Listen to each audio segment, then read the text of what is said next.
श्री जगन्नाथ बलदेव सुभद्रा माई की जय। श्री यशोदानंद महाराज की जय। श्री नंद बाबा आविर्भाव महोत्सव की जय। श्री नंदगांव धाम की जय। श्री वृंदावन धाम की जय। नंदीश्वर महादेव की जय। पिताई गौर प्रेमानंदे हरि बोल। ओम नमो भगवते वासुदेवाय ओम नमो भगवते वासुदेवाय। ओम नमो भगवते वासुदेवाय ओम नमो भगवते वासुदेवाय। ओम नमो भगवते वासुदेवाय ओम नमो भगवते वासुदेवाय। नारायणं नमस्कृत्य नारायणं नमस्कृत्य नरं चैव नरोत्तमं नरं चैव नरोत्तमं देवीं सरस्वतीं व्यासं देवीं सरस्वतीं व्यासं ततो जयमुदीरये ततो जयमुदीरये। नष्टप्रायेषु अभद्रेषु नष्टप्रायेषु अभद्रेषु नित्यं भागवत सेवया नित्यं भागवत सेवया भगवतीरुत्तमश्लोके भगवतीरुत्तमश्लोके भक्तिर्भवति नैष्टिकी भक्तिर्भवति नैष्टिकी। कृष्णाय वासुदेवाय कृष्णाय वासुदेवाय देवकी नंदनाय च देवकी नंदनाय च नन्दगोपकुमाराय नन्दगोपकुमाराय गोविन्दाय नमो नमः गोविन्दाय नमो नमः। नन्दगोपकुमाराय नन्दगोपकुमाराय गोविन्दाय नमो नमः गोविन्दाय नमो नमः। हरे कृष्णा। हरे आज बहुत पवित्र दिन है। पौष मास की शुक्ल पक्ष की सप्तमी है और ये दिन नंद महाराज का जन्मदिन है। और मैंने नंद महाराज नंदगांव के ऊपर कई बार प्रवचन किए हैं, लेकिन इस जन्म दिवस के अवसर पर मैंने पहली बार प्रवचन किया। ये परम सौभाग्य की बात है।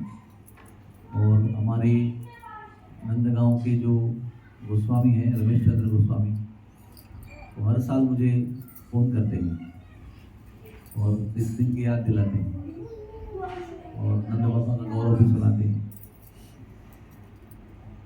तो आज हमने यहाँ पर ये नंद बाबा के विषय में विशेष प्रवचन रखा। ये सुनकर उन्हें बड़ी खुशी हुई। संक्षेप में हम नंद बाबा के विषय में जो अनंत गौरव है उनका, उसके बारे में चर्चा करने का प्रयास करेंगे। तो सबसे पहले देवबीर राजा थे इतिहास के रूप में। क्या नाम था? देवबीर। हाँ, मैं बीच में पूछूंगा आपको ताकि मुझे पता चले कि आप सुन रहे कि नहीं सुन रहे। तो उनका नाम क्या था? देवबीर राजा। देवबीर। तो देवबीर राजा, आपको श्रीमद् भागवत में आप पढ़ेंगे ना, तो 9वें स्कंद के अंत में आपको ये लंबी लिस्ट मिलेगी राजाओं की, परंपराओं की। राम से लेकर दशरथ से, मतलब दशरथ से आगे बहुत सारे वंश का वर्णन, सूर्यवंश का वर्णन मिलेगा। और सूर्यवंश में प्रभु रामचंद्र का जन्म हुआ है। तो रघु राजा से लेकर दशरथ से लेकर राम तक आपको पूरा डिटेल वर्णन मिलेगा। और चंद्रवंश का भी पूरा वर्णन मिलेगा, जहाँ पर वसुदेव, कृष्ण, इन सब का जन्म का वर्णन है। तो देवबीर राजा चंद्रवंश में, उनकी 2 पत्नियां हैं। एक पत्नी क्षत्रिय है, एक पत्नी वैश्य है। क्षत्रिय पत्नी का जो पुत्र है उसका नाम है शूरसेन, और वैश्य पत्नी का नाम, उसका पत्नी का पुत्र जो है उसका नाम है पर्जन्य महाराज। क्या बताया? पर्जन्य महाराज। और क्षत्राणी पत्नी का पुत्र का नाम शूरसेन। तो शूरसेन मथुरा में बसे राजा के रूप में, और पर्जन्य महाराज क्योंकि वैश्य थे वो वृंदावन में बसे। तो सबसे पहले पर्जन्य महाराज नंदगांव में थे, और नंदगांव में एक सुंदर स्थान है, उसका नाम है प्रेम तड़ाग तीर्थम, जो परजन्य महाराज की तपस्थली है। और उस स्थान का और एक नाम है शून्यहार कुंड। क्या बताया मैंने? शुंडहार कुंड। शून्यहार कुंड। क्षुण्ण वो पावन सरोवर के थोड़ा आगे जाके जंगल में है, अभी भी है। तो वहां पर वो तप करते थे, जैसे तपस्वी जीव थे वो, एकदम पूरा समय तप ही करते थे। लेकिन केशी राक्षस जो है वो वहां पर आया और उसने वहां पर अपना आतंक शुरू किया। तो उस आतंक की वजह से वो नंदगांव छोड़कर गोकुल आई। और उस आतंक की वजह से नंदगांव के जो कुल गुरु हैं, कुल पुरोहित शांडिल्य मुनि, क्या नाम बताया? शांडिल्य। तो शांडिल्य मुनि ने उनको शाप दिया कि अभी इसके आगे कोई भी राक्षस यहाँ पर आएगा तो पत्थर बन जाएगा, और उसको भगा दिया वहां से। इसीलिए हाउ बिलाऊ जब आए वहां पर वो पत्थर बन गए। कृष्ण को ढूंढने के लिए आया था ना, कंस के सेनापति थे वो 4 लोग। तो नंदगांव प्रवेश करते ही वो पत्थर बन गए, हाउ बिलाऊ, जिनका उपयोग यशोदा मैया ने बाद में कृष्ण को डराने के लिए किया। तो कहते हैं कि हाउ बिलाऊ यशोदा मैया को बड़े प्यारे थे, कि उन्होंने बहुत सहायता किया ब्रज की लीला में। तो वो कहाँ गए? नंदगांव में परजन्य महाराज आतंकित होकर कहाँ चले गए? अभी बताया ना मैंने, गोकुल चले गए, यमुना किनारे चले गए। यमुना किनारे पहुंचे तो उनको 5 पुत्रों की प्राप्ति हुई। ज्येष्ठ पुत्र का नाम है उपनंद, उसके बाद के पुत्र का नाम है अभिनंद, उसके बाद के पुत्र का नाम है नंद, चौथे पुत्र का नाम है सुनंद, और 5वें पुत्र का नाम है नंदन। दोहराएंगे मेरे पीछे, क्योंकि इनके नामों को भी उच्चारण करना ये आत्मा के लिए बहुत पवित्र कार्य है। ज्येष्ठ पुत्र का नाम क्या है? उपनंद। दूसरे पुत्र का नाम क्या है? अभिनंद। अभिनंदन नहीं, अभिनंदन। तीसरे नंद महाराज, चौथे सुनंद, और 5वें नंदन। गो ब्रज में नंदन चाचा कहते हैं, और उपनंद और अभिनंद को ताऊ जी कहते हैं, और सुनंद और नंदन को चाचा जी कहते हैं। सो इसमें सभी जितने भी नंद थे ये सभी सद्गुणों के भंडार थे। तो यथावकाश जब की तो तब की प्रवृत्ति थी परजन्य महाराज की, तो फिर वो जब भी सब पुत्र जो है वो युवावस्था में आए, सर्वगुण संपन्न हुए, सुशिक्षित हुए, सुसज्ज हुए, सुयोग्य हुए, तो परजन्य महाराज ने सोचा कि अभी ज्येष्ठ पुत्र का क्या करना चाहिए? राज्याभिषेक करना चाहिए। जब राजा निवृत्त होने का सोचता है तो वो क्या करता है? किसी पुत्र को राजा बनाता है ना। राजा को रिटायर होना है तो अपने पद पर किसी योग्य पुत्र को बिठाकर ही निवृत्त हो सकता है। तो उन्होंने उनका राज्याभिषेक करने का सोचा, और एक अच्छे दिन में सुयोग्य मुहूर्त देखकर परजन्य महाराज ने उपनंद महाराज का राज्याभिषेक किया। सभी ग्वालों का राजा के रूप में अपना पद दे दिया, राज मुकुट पहना दिया, और उत्सव बहुत संपन्न हो गया। उपनंद महाराज सिंहासन पर बैठ गए बहुत सुंदरता से। तो यहाँ तक सब एकदम बढ़िया था, एकदम सुंदर। इसके आगे बड़े आश्चर्य की घटना हुई, एकदम आश्चर्य की घटना हुई। सिंहासन पर बैठकर उपनंद महाराज राज मुकुट पहनकर अपने छोटे भाई नंद महाराज जो सभा में अपने अन्य भाइयों के साथ बैठे थे उनको गौर से निहारने लगे, प्रेम से निहारने लगे, एक टक देखते रह गए। सब लोग उनको नंद महाराज को देखते हुए देख रहे हैं, नंद महाराज भी उनको देख रहे हैं, सब लोग उनको देख रहे हैं कि वो नंद महाराज को देख रहे हैं। फिर वहां से उठते हैं वो राजा बने हुए उपनंद महाराज, और नंद महाराज के पास में आते हैं, नंद के पास आते हैं, और फिर और प्रेम से निहारते हैं उनको। सबको आश्चर्य होता है कि क्या होगा, क्या करने जा रहे हैं, और अचानक अपना मुकुट उतारते हैं और नंद बाबा के ऊपर बिठाते हैं। वेरी सरप्राइजिंग थी। तो पिताजी को कहते हैं कि मैं मेरा राज मुकुट नंद को पहनाता हूँ, क्योंकि हम सब भाइयों में सबसे श्रेष्ठ गुण संपन्न नंद ही है। इसलिए मैं सोचता हूँ पिताजी कि जो राज मुकुट आपने मुझे पहनाया है वो मैं इनको अर्पण करता हूँ और आज से अभी से नंद को राजा घोषित करता हूँ। तो नंद को कितना संकोच हो गया है।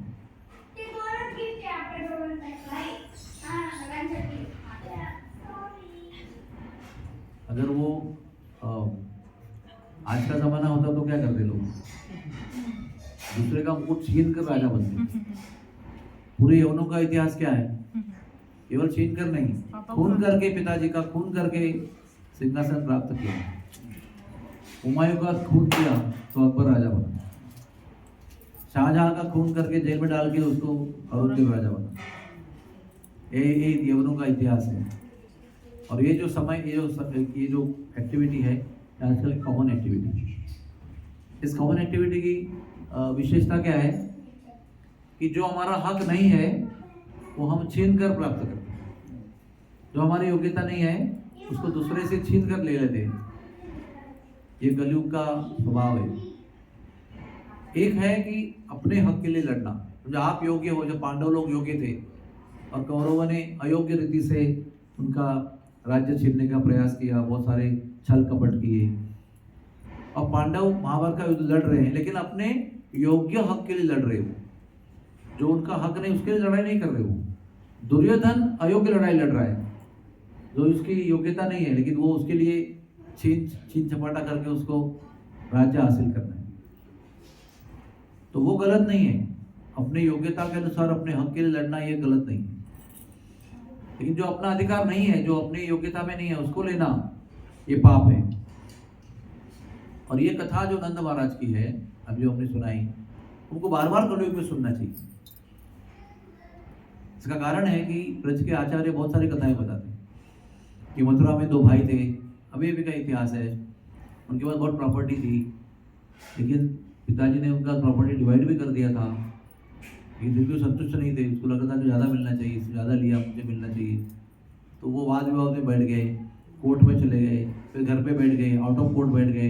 घर में बैठे तो चर्चा करने लगे, तुम्हारी प्रॉपर्टी मेरी प्रॉपर्टी। ऐसा गुस्सा आया, दोनों ने बंदूक उठाई, दोनों ने एक दूसरे गोली चला दी। प्रॉपर्टी वहीं की रह गई, दोनों चले गए प्रॉपर्टी छोड़कर है कि नहीं। तो वो आचार्य बता रहे थे कथा में कि अगर उन्होंने नंद बाबा की कहानी सुनी होती या राम लक्ष्मण की कहानी सुनी थी रामायण की, तो ऐसा नहीं होता।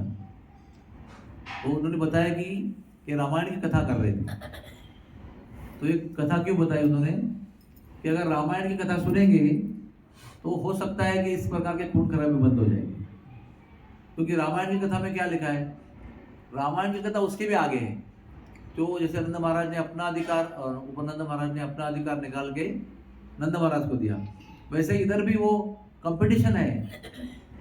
राम लक्ष्मण को बोल रहे तुम पीछे रहो, भरत को बोले तुम पीछे रहो, यानी बोल रहे हम जंगल में जा रहे हैं, आप राजा बनो, हम जंगल जाएंगे, हम वनवास करेंगे। फिर आखिर भरत को कन्विंस कर दिया कि तुमको ही बनना है, मेरा आदेश है तुम्हारे लिए। सुंदर कहानी है। लक्ष्मण कह रहे नहीं, किसी भी एक पुत्र को वनवास करना चाहिए, मैं वनवास में रहूंगा, राम आप अयोध्या में जाओ, आपका राज्य है, मैं आपको अर्पण कर देता हूँ। तो राम कहते हैं हाँ मैं स्वीकार करता हूँ, अभी मैं अयोध्या का राजा हूँ और अयोध्या का राजा होकर मैं आपको आदेश देता हूँ कि मेरा राज्य आपको संभालना है। तो क्या कॉन्शियसनेस है, देखो आप विचार करो, क्या भावना है मन की। आखिर में वशिष्ठ मुनि और जनक महाराज दोनों ना ये देखकर हार जाते हैं, यानी उनको बोलते हैं, जज बिठाते हैं उनको। ये श्रृंगवेरीपुर जो है ना, श्रृंगवेरीपुर, यहाँ पर ये सब हो रहा है ना, भरत महाराज उनको वहां मिलने आते हैं राजा बनाने के लिए, श्रृंगवेरीपुर। तो अभी इतना वाद विवाद हो रहा है, तू मैं एक प्रकार से प्रेम से हो रहा है। तो लोग कहते हैं कि आप दोनों जज बनो, न्यायाधीश बनो और आप निर्णय करो। तो दोनों बैठकर उधर ना केवल दिग्मूढ़ हो रहे हैं, दिग्मूढ़ यानी भ्रमित हो रहे हैं। इतना प्रेम व्यक्त कर रहे हैं लोग, इतना प्रेम व्यक्त कर रहे हैं, किसका हम लोग पक्ष लें इसमें। जैसे अभी ये क्या बोल रहे हैं कि मैं आपको राजा बनाने के लिए यहाँ पर आया हूँ, आपको राजाभिषेक एक्सेप्ट करना पड़ेगा। तो वो बोले नहीं नहीं, ऐसा नहीं, पिताजी ने मुझे जो भी है आदेश दिया है, आपको नहीं दिया है, तो मेरा कर्तव्य, मैं ज्येष्ठ पुत्र हूँ। नहीं नहीं, एक पुत्र को अगर आदेश दिया वनवास का, तो मैं वनवास में रहूंगा और आप राज्य में चले जाओ, आप राजा बनो। बोले ठीक है, मैं राजा बनता हूँ। अभी राजा बन के राजा रामचंद्र आपको आदेश देता है कि आप अयोध्या में जाओ और मेरा राज्य को 14 वर्ष संभालो, फिर मैं आपको उसको ले लूंगा। तो फिर भरत बहुत आर्गुमेंट करते हैं, तो उनको जनक महाराज एक शिक्षा देते हैं। वो कहते हैं तुम्हारा प्रेम जो है ना वो बहुत ही श्रेष्ठ प्रेम है भाई के प्रति, तो भाई का भी तुम्हारे प्रति प्रेम बहुत श्रेष्ठ है। लेकिन एक प्रेम में एक बात समझना जरूरी है, जो हमको भी समझना जरूरी है। हम प्रेमी को अपने प्रेम से कंट्रोल करना चाहते हैं। प्रेम बहुत है, उसमें कोई वाद नहीं है, लेकिन हम प्रेम के कारण जिस पर प्रेम करते हैं उसको अपने वश में रखना चाहिए कि मैं जैसे बोला वैसे करो। लेकिन जनक महाराज समझा रहे हैं उनको, ध्यान से सुनो, कि अगर आप किसी पर सच्चा प्रेम करते हो तो उसको क्या करने में खुशी होगी वो आपको करना है। Love means to please the beloved, not to control the beloved and instruct the beloved. Love means you please the beloved. तब भरत महाराज एकदम हाथ जोड़कर शरणागत हुए, भैया आपकी जो इच्छा है मैं पूर्ण करूं। तो भैया कहते हैं अभी आप जाओ, 14 वर्ष राज्य करो, फिर मैं आऊंगा। फिर पादुका अर्पण करते हैं कि चलो कोई बात नहीं, आप नहीं रहेंगे, मैं राजा बनकर राज्य करूंगा, लेकिन राजा तो आप ही होंगे और आपकी पादुकाओं को मैं सिंहासन पर धारण करूंगा। आप इसमें जरा अपने चरण रखिए। तो प्रभु अपने चरण रखते हैं उसके अंदर, फिर सर पे धारण करके भरत जी उसको नंदग्राम लेके जाते हैं, राज्य में प्रवेश नहीं करते। नंदीग्राम में वशिष्ठ मुनि को बुलाकर उन पादुकाओं का राज्याभिषेक करते हैं, पादुका राजा बनते हैं। और भरत महाराज क्या करते हैं, क्योंकि मेरे प्रभु राम, मेरे भैया राम जो है वो भूमि पर नंगे पैर चल रहे हैं, तो मैं उनके सर पर कैसे रह सकता हूँ, इसलिए 10 फुट जमीन में गड्ढा बनाकर गड्ढे में वो रहते हैं ताकि मैं उनके नीचे रहूं। उनकी पादुकाएं सिंहासन पर भूमि पर है। तो 14 साल भरत महाराज ने 10 फुट खंदक, या गुफा बोल सकते हैं या गड्ढा बोल सकते हैं, खोद कर नीचे निवास किया। और वो भी कहते हैं कि राम ने जो वनवास बिताया उससे कई गुना अधिक कठोर वनवास भरत महाराज ने बिताया। केवल गोमूत्र में जौ को भिगोकर उसको ग्रहण किया दिन में एक बार, barley soaked in cow urine. प्रभु तो कंदमूल फल सब खाते थे, लक्ष्मण जी उनको लाके देते थे, लक्ष्मण की सेवा में थे, इनकी सेवा में कोई नहीं था। सीता भी उनकी सेवा में थी, लक्ष्मण भी उनकी सेवा में थे। कोई घर बना के दे रहा है, कोई उनको शैया बना के दे रहा है, कोई पाँव दबा रहा है, कोई फूल ला के दे रहा है, कोई पत्ते ला के दे रहा है। तो भरत अकेला, ऊपर से राज मुकुट पहनकर उसको घूमने का अधिकार है, आदेश दिया भाई ने। वो क्या करता है, शत्रुघ्न को बुलाता है, कहता है कि अभी आप, मैं यहाँ रहूंगा, राज्य के बाहर रहूंगा, जमीन के नीचे रहूंगा, बार्ली सोख करके काउ यूरिन में पीऊंगा, राज मुकुट, राज वस्त्र, राज अलंकार आपको पहनना है और राज्य चलाना है। सुबेरे मुझे रिपोर्ट देना है 5 मिनट के लिए, क्या करना है, शाम को पूरा रिपोर्ट देना है, शाम को 5 मिनट के लिए, बस 2 बार आपको मिलूंगा, फिर मुझे डिस्टर्ब नहीं करना है। और वो दिन रात रोती थी खंदक में बैठ के, और ये दिन रात मैयाओं को, गैयाओं को, हाथियों को, घोड़ों को, ब्राह्मणों को, व्यापारियों को, सबको जाकर उत्साहित करते थे। अरे प्रभु राम आएंगे तो आप मर जाएंगे, तो आप वैसे दर्शन करेंगे, उनको कैसा लगेगा, अरे मैया तो खाना पीना छोड़ के बैठी है, अगर आप लोग सब मर जाओगे तो प्रभु राम लौट के आएंगे तो क्या कहूँगा कि सब मैयाएं चली गई। आपको अच्छा लगेगा कि उनको इतना दुख होगा। इधर भी वो बता रहे हैं कि आपका मन कह रहा है कि उनके लिए कुछ खाए नहीं पिए नहीं। शत्रुघ्न जी बता रहे हैं कि उनको खराब लगेगा ये खबर सुनकर के आप सब लोग परलोक सुधार गई, तो उनको खराब नहीं लगना चाहिए, इसलिए आपको जीवित रहना है, और जीवित रहना है तो आपको खाना और पीना है। कितने उच्च विचार है देखो। उनका प्रेम भी कम नहीं है, लेकिन सदगुरु समझा रहे हैं कि आपके प्रेम की वजह से आप विरह में खाना पीना छोड़ दोगे तो मर जाओगे, तो कितना दुख होगा जब वो लौट के आएंगे। इसलिए आपको खाना है भैया, और खिलाते थे। भैयाओं को कहते थे आप खाना पीना छोड़ दिया, अब घास नहीं खाते हो, पानी नहीं पीते हो। तो जब राम जी आएंगे, उनका राज्याभिषेक होगा, तो दूध नहीं मिलेगा आपका, तो बाहर से दूध आएगा, उन गैयाओं को भाग्य मिलेगा, बाहर के गैयाओं को, और तुम अयोध्या की गैयाएं या तो मर जाएंगी या दुग्धहीन हो जाएंगी।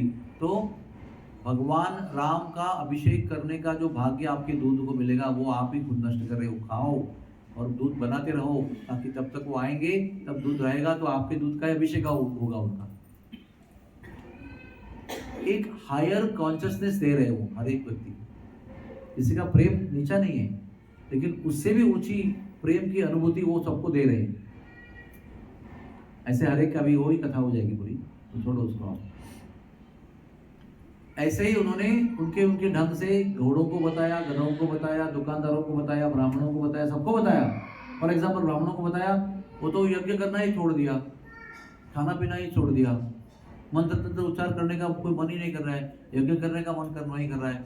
बोले ब्राह्मणों, आप लोग अगर मंत्र तंत्र भूल जाओगे तो प्रभु रामचंद्र आएंगे तो राज्याभिषेक में कितने मंत्र बोलने पड़ेंगे, कितना यज्ञ करना पड़ेगा। अगर आपको इसकी याद ही नहीं रहेगी तो किसी बाहर के पुरोहितों को बुलाना पड़ेगा, तो अयोध्या के राज पुरोहितों का भाग्य नष्ट हो जाएगा, और बाहर के राज पुरोहित आकर राज्याभिषेक करेंगे। पैसा लगेगा आपको, तुरंत खाने पे लगेगी।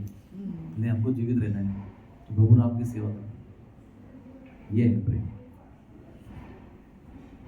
यहाँ पर भी कैसे है, अपना जो अधिकार है, अगर उपनंद राजा राजा बने रहते तो श्रीमद् भागवत में उपनंद महाराज की कथाएं आती है कि नहीं? नंद भवन के राजा, गोकुल के राजा, ऐसे कहते हम लोग उपनंद महाराज को। अपने अधिकार को अपने भैया को दिया उन्होंने, ज्येष्ठ कनिष्ठ भ्राता। तो कनिष्ठ भ्राता ने कहा कि भाई मैं तो योग्य नहीं हूँ, तो कहते मैं राजा के रूप में आपको आदेश देता हूँ कि मेरे राज्य को तुम संभालो। तो वो कहते ठीक है, मैं मेरी भी एक शर्त है कि आपके सलाह के बिना कोई निर्णय लूंगा नहीं मैं।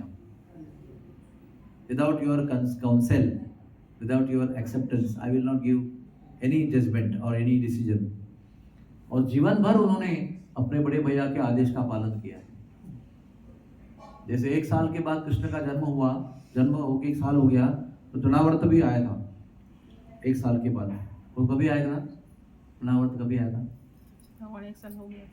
भगवान के फर्स्ट बर्थडे को दिन उत्सव चल रहा था, तभी तृणावर्त आया था। फर्स्ट बर्थडे सेलिब्रेशन है ना। देखो अभी आपके बेटे का फर्स्ट सेलिब्रेशन होगा, तो राक्षस आएगा तो कैसे चलेगा आपको।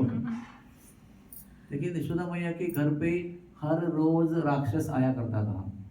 सुखदेव जी हर रोज आने वाले राक्षस का वर्णन नहीं कर पाए, क्योंकि समय बहुत कम था। कंस मथुरा से हर दिन एक राक्षस को भेजता था, लेकिन प्रमुख राक्षसों का वर्णन सुखदेव जी ने परीक्षित को बताया है। तो फर्स्ट पुतना का बताया, 6 दिन का समय था। फिर 3 महीने के समय पे शक्टासुर का बताया, फिर सीधे 1 साल का बताया।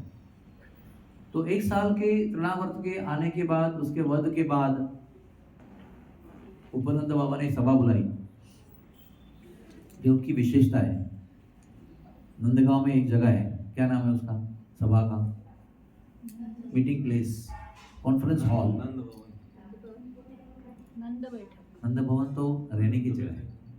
नंद बैठक तो कृष्ण को, बलराम जी को गौचारण करने के बाद में गोद में लेने की जगह है। मैं कॉन्फ्रेंस हॉल की बात कर रहा हूँ। हॉस्पिटल में एक कैंटीन होता है, एक डाइनिंग हॉल होता है, एक लाउंज होता है, एक बोर्ड रूम होता है, एक डायरेक्टर का ऑफिस होता है। ये सब अलग चीजें है कि सेम चीजें? कहीं भी कुछ भी कर सकते हैं क्या? नहीं कर सकते। अगर मेरी कथाएं आप ध्यान से सुनते तो इसका छट से जवाब देते।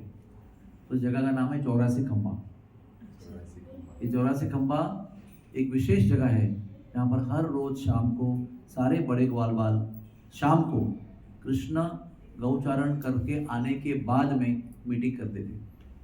और उस दिन का रिपोर्ट लेते थे कि आज क्या हुआ, और फिर उस दिन के ऊपर जो चर्चा करनी है वो करते थे। समझो चुनाव आया, उसको मारा, अभी हमको क्या करना चाहिए, अब ये नहीं करना चाहिए, वो नहीं करना चाहिए, हमने गलत किया इसलिए ऐसा हुआ, है ना। कोई श्रोता को नीचे रखना नहीं चाहिए था, नीचे रखा इसलिए वो उठा के ले गया, अगर गोद में रखते तो कैसे उठा के ले जाता। ऐसे इस प्रकार के योग माया से प्रभावित चर्चा करते थे। अभी वो नीचे क्यों रखा उसका कारण आपको मालूम है ना, तो वो इतने हैवी हो गए थे, मेरू पर्वत से ज्यादा हैवी हो गए थे, तो वो रख ही नहीं पाए, उसके पूरे पैर कुचल जाते, इतना वजनदार हो गए वो, तो एक नेचुरली उसको नीचे रख दिया और एक सेकंड के अंदर गायब हो गया वो। अब ये इनको किधर मालूम है, जब बांध के रखा था तो सारी कॉलिंग बाली थी, बड़ी आके डांट रही यशोदा को, तुझे समझता नहीं है, इतनी छोटे बालक को बांध के रखते हो, बांध के रखते हो, उल्टा बांध के छोड़ के चले जाते हो, कोई पहरेदार रख देते, कैसी मैया हो तुम, इतनी केयरलेस हो। मैया सब सुन रही है, सारे पूर्णमासी आदि बड़ी माताएं उनको डांट रही है। Can imagine the situation. तो वो ऐसे चर्चा करते थे कि ऐसा नहीं करना चाहिए, अगली बार ऐसा नहीं करेंगे तो ये बच जाएगा, वो बच जाएगा। हर एक राक्षस का वध होने के बाद कुछ नया डिस्कशन करते थे। तो जहां जहां नंद बाबा रहे वहां वहां एक 84 खंबा है। कहाँ रहे, गोकुल में रहे, वहां पर भी है, छठिकरा में रहे, वहां पर भी था, कामेवन में रहे, वहां पर भी था, फिर नंदगांव में आके बसे, वहां पर भी था। नंद बाबा कई जगह बसे, कृष्ण की सुरक्षा के हेतु यहाँ से वहां शिफ्ट होके रहे वो, है ना।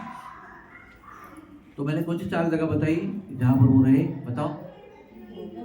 मैं ये प्रश्न इसलिए पूछ रहा हूँ, काम्यवन, मैं ये प्रश्न इसलिए पूछ रहा हूँ कि सबके ऊपर बड़ी तेजी से और बड़ी प्रभावी तरीके से नींद छा रही है, केवल मैं छोड़कर, क्योंकि मेरे पास वो मौका नहीं है। ठीक है, उसके लिए आपको पीठ का सहारा न लेते हुए बैठना है। जैसे मैं बैठा हूँ, मेरे पास पीठ का बहुत नरम सहारा है, मैं लूंगा तो कथा 3 मिनट के बाद समाप्त हो जाएगी। तो 84 खंबा, ये बात मैंने कही थी आपको। तो चढ़ावर्त के वध के बाद उपनंद बाबा ने उस सभा में कहा कि नंद, अभी हमको ये स्थान छोड़कर जाना चाहिए, क्योंकि यहाँ से मथुरा इतनी पास में है, बस जमुना जी को पार करते तुरंत गोकुल, राक्षसों को तुरंत आने के लिए मौका मिलता है, तो यहाँ से दूर चला जाना चाहिए। हम लोग यहाँ पर आए थे आपको पुत्र प्राप्ति के लिए, अब सबको पुत्र प्राप्ति हो गई है, ऋषभानु को भी पुत्री प्राप्ति हो गई है, हमारा यहाँ रहने का उद्देश्य संपन्न हो गया है, अभी हमको छोड़कर चले जाना चाहिए। तो उपनंद बाबा श्रीमद् भागवत में ये वृंदावन का वर्णन करते हैं कि यहाँ से कुछ ही दूर वृंदावन धाम है, यहाँ पर सघन वृक्षावली है, फल फूल है, हाँ, जड़ी बूटियाँ है, जमुना जी का जल है, गोवर्धन का पर्वत है। तो ये सुनकर तुरंत नंद बाबा ने निर्णय किया कि शिफ्ट हो जाए। तो वहाँ से पहले वो छठिकरा शिफ्ट हो गए। 3 साल 4 महीने वो गोकुल में रहे। कितना साल रहे? 3 साल। फिर छठिकरा में 3 साल 4 महीने रहे। किसके 3 साल 4 महीने? कृष्ण के जन्म के बाद के। उसके पहले भी रह रहे वहां पर। कृष्ण के जन्म के पहले 3 साल 4 महीने गोकुल में रहे, फिर छठिकरा में रहे। कितने साल हो गए कृष्ण का उम्र?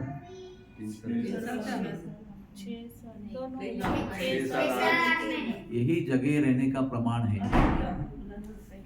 6 साल 8 महीने हो गए, और उसके बाद वो नंदगांव में शिफ्ट हो गए और 11 साल 52 दिन तक रहे। कुछ आचार्य कहते हैं 10 साल 6 महीने रहे, कुछ आचार्य ब्रज के कहते हैं 11 साल 52 दिन रहे। तो बाकी के दिन वो नंदगांव काम्यवन में रहे। काम्यवन के निवास का इतना विस्तार में वर्णन उपलब्ध नहीं है, रिसर्च चल रहा है, लेकिन नंदगांव के निवास का विस्तार पूर्वक वर्णन अवेलेबल है। तो श्रीमद् भागवतम में सुखदेव जी बता रहे हैं, और चक्रवर्ती पाद बता रहे हैं, श्रीधर स्वामी बता रहे हैं, सनातन गोस्वामी बता रहे हैं, जीव गोस्वामी बता रहे हैं। श्रीमद् भागवत पर 5 प्रमुख आचार्यों ने टीका की। सुखदेव गोस्वामी, श्रीधर स्वामी, श्रीधर स्वामी तो वक्ता है, सॉरी, प्रथम टीकाकार है श्रीधर स्वामी ओरिजिनल, उसके बाद है सनातन गोस्वामी, उसके बाद है जीव गोस्वामी, उसके बाद है विश्वनाथ चक्रवर्ती ठाकुर, और 5वें भी एक है, जो हरी सौरी जी, ये 5 श्रीमद् भागवत के प्रामाणिक टीकाकार हैं। और वल्लभाचार्य की अपनी अलग टीका है श्रीमद् भागवत के ऊपर, ठीक है। तो फिर वो नंदगांव है। नंदगांव में जैसे कि 11 साल 52 दिन रहने के बाद अक्रूर जी आए। अक्रूर जी क्यों आए? क्योंकि कंस को ऐसा लगता था कि मैं भेजता रहूंगा, एक ना कोई व्यक्ति तो वध कर ही देगा उसका, लेकिन जितने भेजे सब वधित हो गए, सबका वध हो गया, कोई जीवित नहीं रहा। कोई वापस लौट के आके बताया नहीं कि हम जीत गए, मैं मार के आ रहा हूँ, मुझे पालते सकते हो। जो भी गया वो मर गया। तो उन्होंने मीटिंग बुलाया कि क्या करें अभी। तो किसी ने सलाह दिया कि तुम उसके क्षेत्र में किसी को भेज रहे हो और उसके क्षेत्र में वो हावी हो उनको कर रहा है, कि प्रभावी ज़्यादा है, वो अपने पिच पे खेल रहे हैं। अभी उसको अपने ग्राउंड में बुला लो, अपने क्षेत्र में जहाँ पर अपना प्रभाव है वहाँ पर बुला लो, तो हम उसको आसानी से मार देंगे। और कैसे है, तुम एक को एक बार भेज दो, ध्यान से सुनो उसका आर्गुमेंट कैसा है। एक बार तुम एक को भेज रहे हो और यहाँ वो उसको लेके आओगे, एक नहीं तो दूसरा, चौथा, पांचवा रेडी है यहाँ पर। हम लोग क्या करेंगे, उसको पहले कूल या पीड़ को, वो तो मार ही देगा उसको। समझो नहीं मारा, अब मतलब उसको नहीं मारा, कूल या पीड़ मर गया, तो हमारे 5 जो मूल्य है वो अटैक करेंगे, वो नहीं करेंगे फिर ये करेंगे, फिर वो करेंगे। ऐसे कोई ना कोई तो मार ही देगा उसको, क्योंकि वो हम लोग अपनी जगह पर है ना। Instant available. हाँ, इंस्टेंट अवेलेबल। क्या इंस्टेंट अवेलेबल है सब लोग। उधर ही है ना। अभी आप जो अभी उसको मार दिया तो आप मीटिंग करोगे, कल दूसरों को भेजोगे, हर बार एक एक को भेजोगे। इससे अच्छा अपने आप बुलाओगे तो हम लोग घेर कर मार सकते हैं उसको। अभी किसी अपने में से किसी को भेजेंगे तो नंद बाबा उसको भेजेंगे नहीं। तो राक्षस बुलाने आए कंस का आदमी, तो मैं नहीं भेजूंगा उसको, मैया नहीं भेजेगी। उनका जो प्रिय व्यक्ति हमारे अंदर है उसको भेजना चाहिए। तो अक्रूर को भेज दें, और अक्रूर उनका मामा है, काका कोई भी है, लंबा रिश्ता है उनका, पूरा तो रिश्तेदार है, भक्ति भी भगवान का है। अक्रूर का निमंत्रण वो टाल नहीं सकते, क्योंकि अक्रूर उनका स्नेही है। दिस इज कॉल्ड पॉलिटिक्स, राजनीति इसको कहते हैं। तो अक्रूर सोचते हैं कि मारने के लिए, न्योता देने के लिए हरे कृष्णा भेज रहे हैं, लेकिन मैं गलत काम कर रहा हूँ ना। मैं उसको मारने के लिए, बुलावा देने के लिए जा रहा हूँ, यानी गलत काम कर रहा हूँ, गलत आदमी का प्रतिनिधि बन रहा हूँ। लेकिन मैं वो ना करूँगा तो मेरा यही वध कर देगा, और हाँ करूँगा तो भी गड़बड़। तो क्या करना चाहिए? तो ठीक है, कम से कम कृष्ण का दर्शन तो होगा मरने के पहले।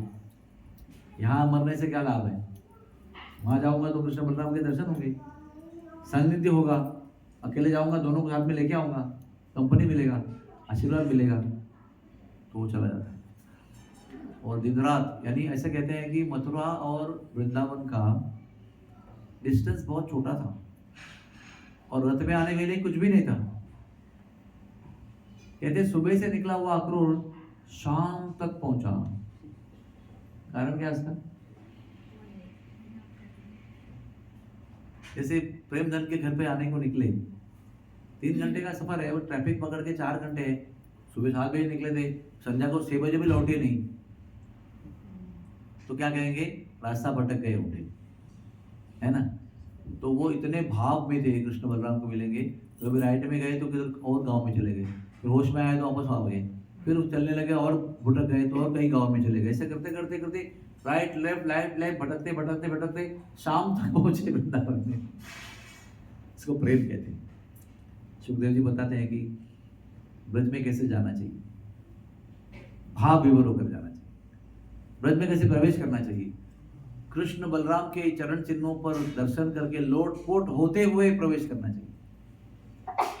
जैसे अक्रूर जी जैसे वृंदावन में प्रवेश किया तो कृष्ण बलराम के चरण कमल देखे, तब तक वो रथ में था, रथ से उतर के तुरंत लोटपोट हो गया। राज दरबार का आदमी है वो, नॉट ऑर्डिनरी मैन। और राज दरबार के काम पे आ रहा है, ऑफिशियल काम पे आ रहा है, ऐसा नहीं कि वो चल के अपने मेहमानों को मिल के आ रहा है। तो प्रभुपाद जी लिखते हैं कि इस तरह से ब्रज में प्रवेश करना चाहिए, कृष्ण बलराम के चरण चिन्हों पर अपने आप को लोटपोट करते हुए चलना चाहिए।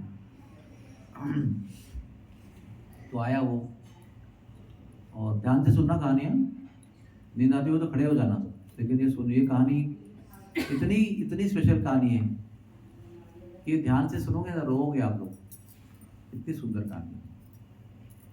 तो मैंने भी सुनी थी पहली बार ये, तो मैं भी रोया था उसको सुन के। ऐसा प्रेम है, ऐसा प्रेम, ये प्रेम की कहानी है पूरी। भागवत जी की जो कहानी है कृष्ण की, ये प्रेम कहानी है, अलग प्रकार की प्रेम कहानियाँ हैं सब। तो एनीवेज हम लोग उसमें लंबा नहीं जाएंगे। अक्रूर जी आए, नंद बाबा को मिले, यशोदा को मिले, पहले मना किया गया, फिर बोले मैं हूँ ना, तो भेजा गया।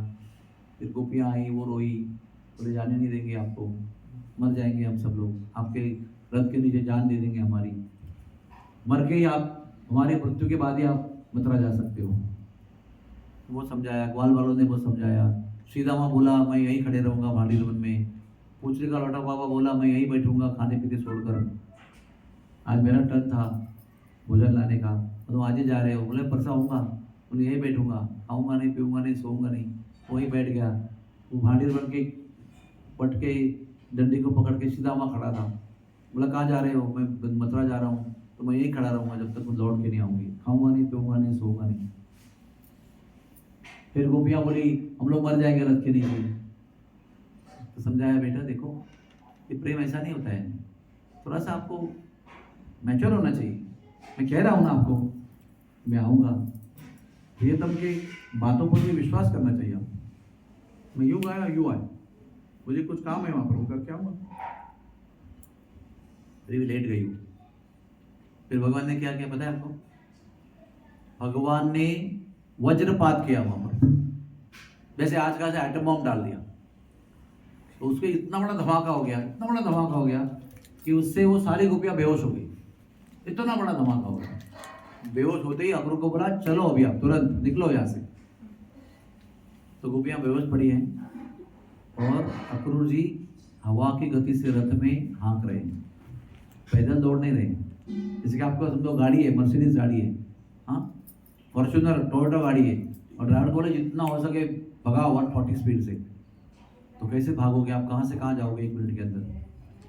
ऐसे वो भागे और कुछ देर बाद में गोपियों को होश आया, अरे चले गए। तो वो ऐसी भागी है कि भागते हुए रथ को उन्होंने ब्रज के अंदर ही पकड़ा। वो कितना स्पीड, इतना स्पीड, उसको प्रेम कहते हैं। जो रथ का स्पीड था वो भी कुछ नहीं था उनके स्पीड के सामने। और कुछ ही देर, आज भी वो जगह जो है केवल 5-7 किलोमीटर आगे, ज्यादा किलोमीटर आगे भी नहीं है, वहां पर पकड़ लिया उन्होंने उनको। बोला क्यों जा रहे हो आप? बोले मैं परसों आऊंगा, शीघ्र ही आऊंगा। तो शीघ्र आऊंगा इसलिए उस गांव का नाम पड़ा सिंह, SINH, सिंह यानी शीघ्र। और परसों आऊंगा इसलिए गांव का नाम पड़ा परसों। 2 गांव है, सी परसों, पास पास नहीं होगा। तो वहां पर फिर रास्ता दे दिया। फिर गोपियां देखती रह गई, फिर वो चले गए। फिर अक्रूर जी उधर आए, अक्रूर घाट पे जहाँ पर उन्होंने प्रवेश किया था। उसका नाम क्या है? ब्रह्मरुदा। क्या नाम है उसका? वो एक दूसरा नाम है अक्रूर घाट का। अक्रूर जी स्नान करने के लिए उतरे तो जल में उनको शेषशाही भगवान और शेषनाग भेजे। 12 के देखे तो रथ में बैठे हुए, वही नीचे शेषशाही विष्णु और शेषनाग बनकर दर्शन दे रहे हैं। फिर आगे देखते फिर रथ में बैठे हुए, फिर नीचे उतरते जल में, फिर उनको विष्णु और शेषनाग का दर्शन होता है। तो वो भ्रमित हो जाते हैं, ये क्या है? पहले पूछते आपको स्नान करना है क्या जमुना जी? नहीं कहते जी आप स्नान करो।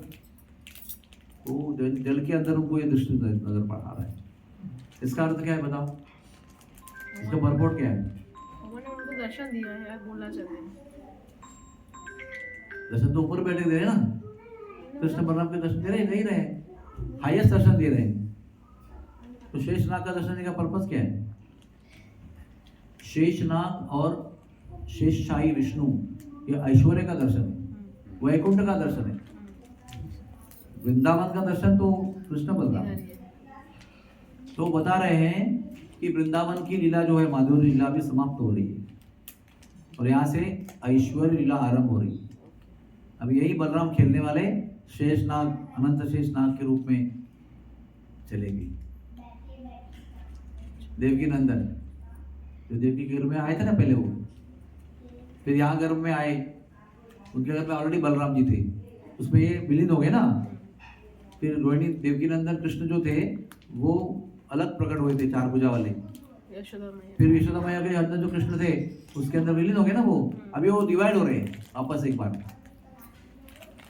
तो वो जो माधुर्य कृष्ण है वो वृंदावन में रह गए, अदृश्य रूप में हृदय में प्रवेश किया, सबके हृदय में। और ऐश्वर्य कृष्ण जो है वो दर्शन दे रहे हैं अभी। अभी यहाँ से ऐश्वर्य लीला आरंभ हो रही है। अभी रासलीला, मुरली बजाना, मोरपंख पहनना सब समाप्त हो गया। फिर आगे चले गए।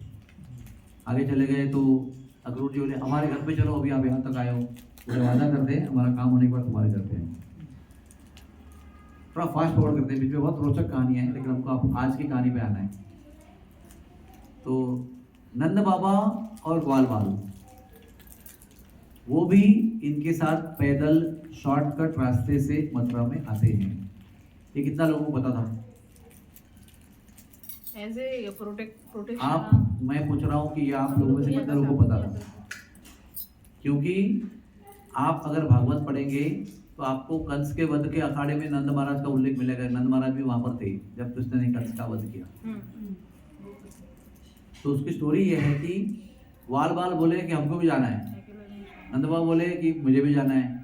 तो रथ में तो 2 ही सीट है, तो उन्होंने पैदल जाना निर्णय लिया और शॉर्टकट रास्ते से रथ में बैठने वाले अक्रूर जी के पहले वो मथुरा पहुंच गए। क्योंकि अक्रूर जी का रथ ने बहुत हॉल्ट लिए ना, वज्रवारी में वज्रघात किया। वज्रवारी नाम का गांव है अक्रूर गमन रास्ते पर। फिर इसी परसों में हॉल्ट लिया, फिर अक्रूर घाट पे हॉल्ट लिया। कहते हैं गाड़ी से आने वाले अक्सर देर से आते है ना, गाड़ी से आने वाले हमेशा देर से आते हैं और पैदल आने वाले हमेशा टाइम पे आते हैं। तो नंद बाबा और ग्वाल बाल मथुरा में उनके पहले पहुंच के उनका प्रतीक्षा कर रहे थे। तो जब ये पहुंचते हैं तो अक्रूर जी को बोलते हैं अक्रूर जी आप हमको छोड़ दो और हमको मथुरा का जरा नज़ारा देखना है, थोड़ा पहली बार शहर में आए तो थोड़ा देखना है, लेकिन आपके घर पे आएंगे, डोंट वरी, विल कम। और बाद में गए भी है उनके घर। फिर नंद बाबा से मिलते हैं और नंद बाबा को भी कहते हैं वो आप आराम कीजिए, हम लोग जरा। नंद बाबा को अलग कर दिया, बालकों को ले लिया। समझ आया? कृष्ण बलराम अलग अकेले आए थे ना। हरे कृष्णा कृष्णा कृष्णा हरे हरे, हरे राम राम राम हरे हरे। तो बालकों को अलग किया, बाबा को भेज दिया आप आराम करो। और बालकों ने बहुत सारा अच्छा अच्छा विहार किया। उसके बाद में एंड में कुब्जा मिली है, कुब्जा ने चंदन लगाया है। और फिर उसी दिन उन्होंने एक धनुषशाला में प्रवेश किया। बोले वो धनुष का जिसके बारे में, जिसके विषय में यज्ञ हो रहा है, क्या उनका इन्विटेशन क्या बुलाया उनको? युद्ध करने के लिए ना मैडम, युद्ध करने के लिए क्यों भेजेंगे नंद बाबा उनको? नंद बाबा नहीं भेजे, कंस ने एक्चुअली कंस अक्रूर जी ने क्या बताकर उनको लाया कि मामा ने बुलाया आपको। मामा ने धनुर्यज्ञ देखने के लिए बुलाया है, क्योंकि कंस के पास में परशुराम ने दिया हुआ धनुष था, विष्णु धनुष। सीता देवी के पास में शिव धनुष था जनकपुरी में, और कंस के पास में एक्टिव, वो शिथिल पैरालाइज धनुष था जो जनक महाराज के पास था। इसके पास में परशुराम ने दिया हुआ विष्णु का एक्टिव धनुष था, और वो भेंट था परशुराम की तरफ से। एक लंबी कहानी है कैसे प्राप्त हुआ है ना। तो परशुराम ने जो धनुष जब दिया था उसके बल को देखकर, क्योंकि उसने महेंद्र पर्वत को 100 बार उठाया था अपने हाथ से, 100 बार। तो परशुराम जी डिस्टर्ब हो गए, बाहर आ गए, बोले कौन जरा पर्वत हिला रहा है। तुरंत 100 बार प्रणाम किया, प्रदक्षिण किया शांत करने के लिए। बोले बड़े बलवान हो तुम, मेरे साथ पर्वत को उठा रहे हो 100 बार। वो भी लो ये धनुष लिया, बोला ये धनुष मुझे अवतार लेने के पहले विष्णु ने दिया था, लो उठाओ इसको। अभी दे रहे उसको, फेंक दिया उसके ऊपर, उसने हवा में पकड़ लिया उसको और तुरंत उसको प्रत्यंचा चढ़ा दिया। थोड़ा बड़े बलवान हो तुम, विष्णु का धनुष तुम हवा में पकड़ रहे हो, उसको हाथ लगाकर हिलाना भी मुश्किल है, आप उसको हवा में कैच कर रहे हो। कोई भारी वस्तु को ना ऐसे जमीन से हिलाना आसान होता है, कोई फेंकते तुम्हारे ऊपर कैच करना मुश्किल होता है। बोला तुम इतने बलवान हो, मैं बहुत खुश हो गया आपके पास, अभी मैं आपको धनुष भेंट देता हूँ। बहुत खुश हो गया, this is gift for you, लेकिन एस्ट्रिक्स कंडीशन अप्लाई। ये धनुष जो तोड़ेगा भविष्य में वो आपका वध करेगा।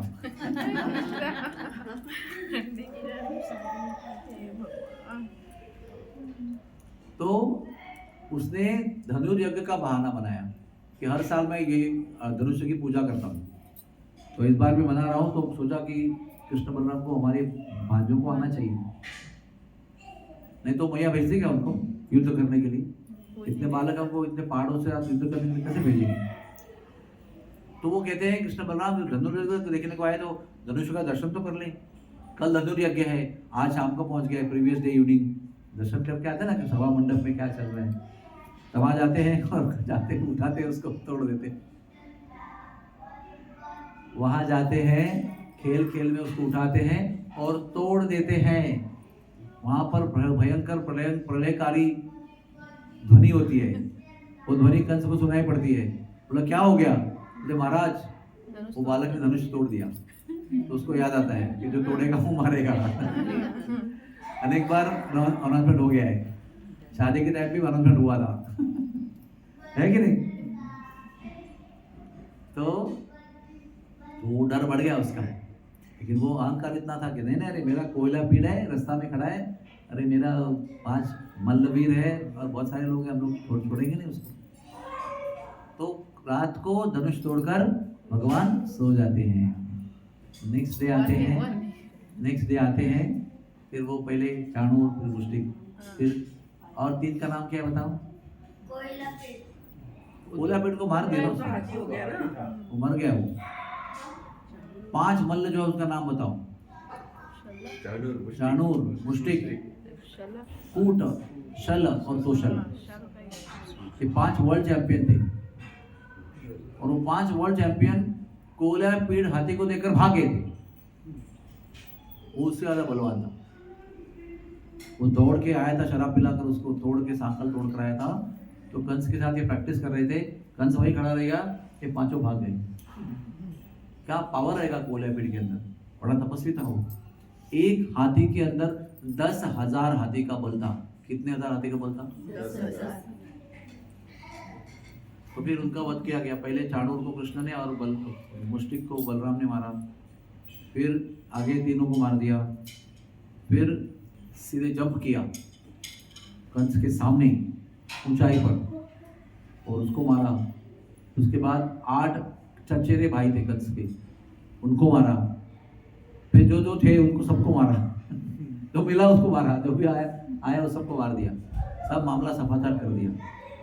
फिर उग्रसेन को रिहा कर दिया और फिर माता पिता को रिहा कर दिया। अभी आप मुझे बताओ कि पहले माता पिता को रिहा करना चाहिए कि राजा उग्रसेन को करना चाहिए? बताओ।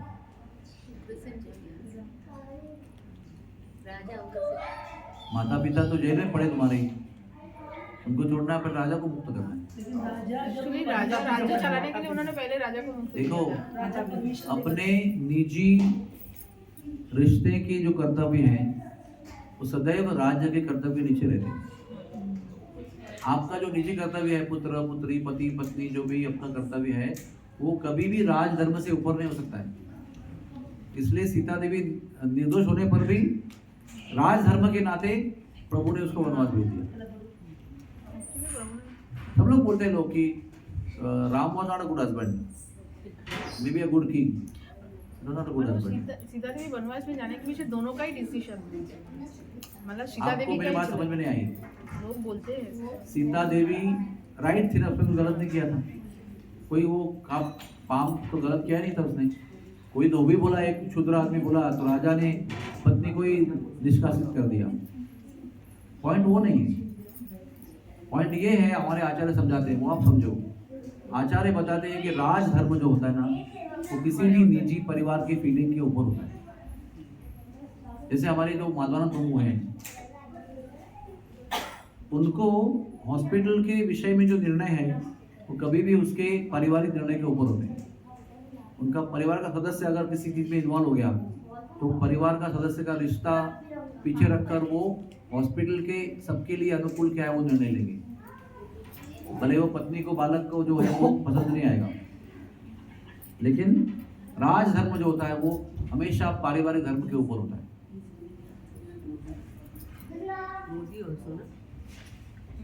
सो इसलिए पहले उग्रसेन को निकाल दिया जेल से, राज्य चला। तो फिर राजा को अंदर रखा था। राजा को रिहा करना तो प्रजा की रक्षा पहले हुई, बाद में मेरा जो निजी प्रेम का रिश्ता है वो बाद में करूंगा। ये समझना बहुत जरूरी है, नहीं तो गलत फहमियां फैल जाएगी मन में हमारे। माता पिता को सेकंड प्रेफरेंस, राजा को पहला प्रेफरेंस। अभी हमारी आज की कथा शुरू होती है, अभी किसी को सोने का अधिकार नहीं है। Real story begins now. माता पिता को रिहा किया, दंडवत प्रणाम किया। दंडवत प्रणाम किया तो उनको आशा ये है कि मुझे उठकर गले लगाएंगे। माता पिता के मन में भाव है कि तो भगवान है, क्योंकि देवकी वसुदेव ऐश्वर्य भाव के माता पिता हैं। उनको पता है कि हमारे पुत्र भगवान है। यशोदा मैया को पता नहीं था कि हमारे पुत्र भगवान है, इसलिए वो डांटने का भी साहस करती थी। समझे आपको? लेकिन देवकी वसुदेव को ये भाव शुरू से था, क्योंकि जन्म होते ही भगवान ने अपना भगवान का रूप में दर्शन दिया था कि नहीं? 4 भुजा वाले फुल ग्रोन शंख चक्र पद्म गदा के साथ दर्शन दिया, क्योंकि जन्म होते ही पता है कि मेरा भगवान, मेरा पुत्र भगवान है। ऊपर से भगवान भी उनको बता रहे हैं, उनका भय नष्ट करने के लिए कि मैं भगवान हूँ, मैंने ही तुम्हारे जन्म में पहले जन्म लिया था। तुम कृष्ण और सुतपा थे, तब मैं कृष्ण गर्भ के रूप में तुम्हारे गर्भ में आया था, नंबर 1। नंबर 2, मैं ही तुम्हारे गर्भ में, जब तुम कश्यप और अदिति थे तो मैं वामन देव के तुम्हारे गर्भ में आया था, वामन देव के रूप में। और अभी तुम वसुदेव देवकी के रूप में आ रहे हो, तब मैं इस रूप में तुम्हारे सामने खड़ा हूँ। निश्चित रहो, तुम भय का काम नहीं है, मैं कंस को मारने वाला हूँ। इसका अर्थ क्या हुआ? At the moment 1 of appearance Krishna ने उनको बता दिया है कि मैं भगवान हूँ। अभी वो 11 साल के बाद लौट के आया, इसका मतलब क्या हुआ? थोड़ी चेंज हो गए, वो वही तो है। तो उनको संकोच हो रहा है कि कैसे भगवान को गले लगाए। अब भगवान को लग रहा है गले लगाना चाहिए, इतनी दूर से आए माता पिता को मिलने के लिए। तो क्या किया भगवान ने? क्या किया भगवान ने? भगवान ने जगन मोहिनी माया का प्रभाव डालकर मैया बाबा के मन से कुछ समय के लिए हम भगवान हैं ये नॉलेज डिलीट कर दिया। आप भागवत में पढ़िए, श्लोक है पूरा, जगन मोहिनी माया का श्लोक है। वो जगन मोहिनी माया का प्रभाव डालकर कुछ समय के लिए क्यों ना हो, मैया बाबा के मन से, बुद्धि से, दिमाग से वो नॉलेज डिलीट कर दिया, ये भगवान है।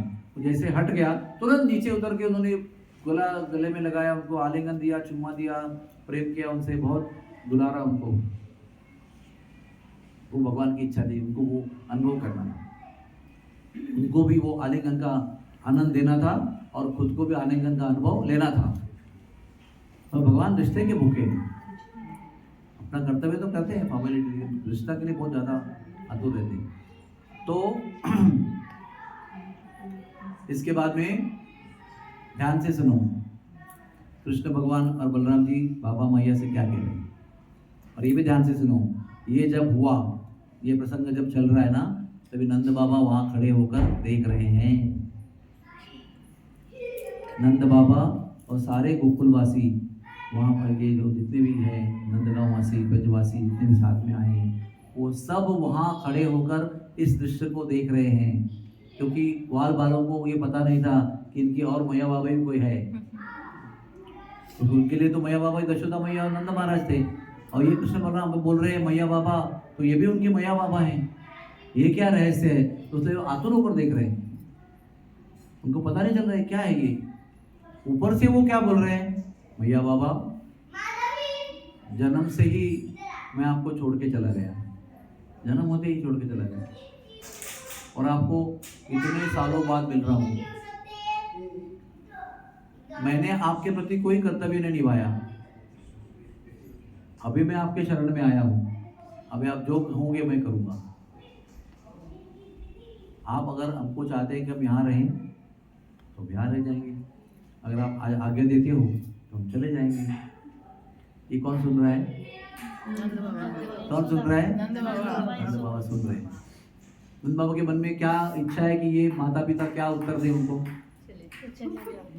तो जा सकते हो आप, काम तो हो गया अभी। लेकिन मैया बाबा कहते हैं, ध्यान से सुनो, वो भी कर्तव्यबद्ध है। देखो, जब जन्म हुआ ना वसुदेव का, कृष्ण का कारागृह में, तो वसुदेव को बहुत कुछ करना था जो जन्म के समय करना चाहिए।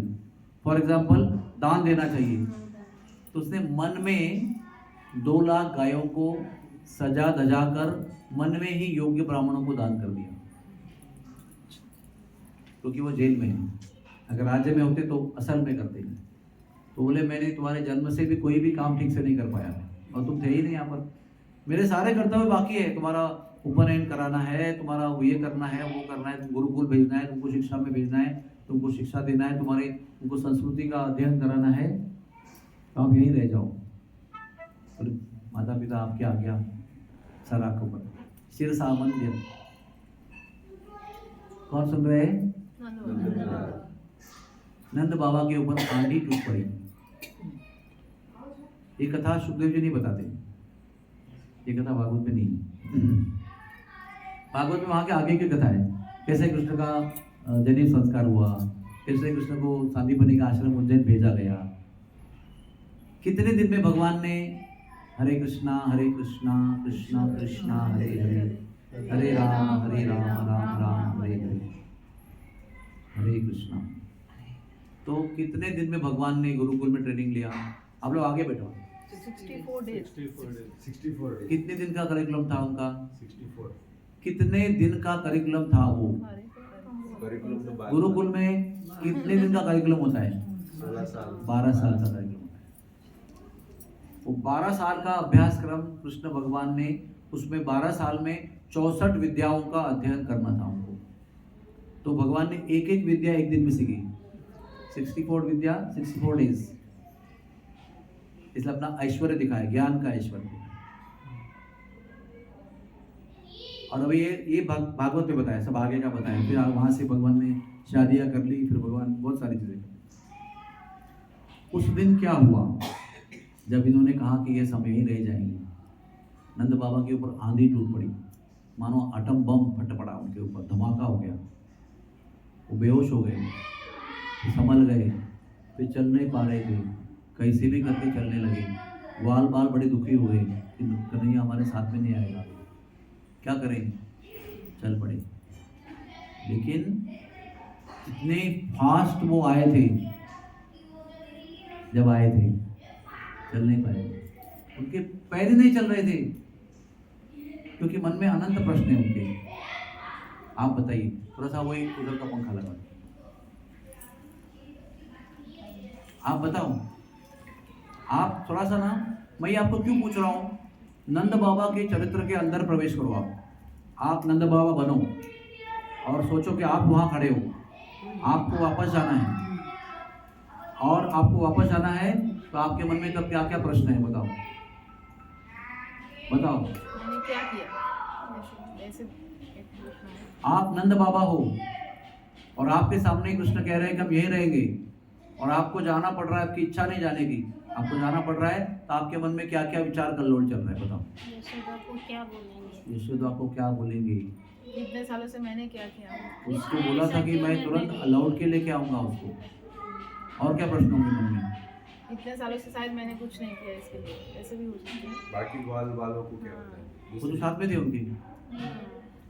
मैं उनके कैसे मन में यही अकेले प्रश्न है। इसके बिना यशोदा कैसे? के मन में सबसे बड़ा प्रश्न था कि मैं यशोदा को क्या बताऊंगा।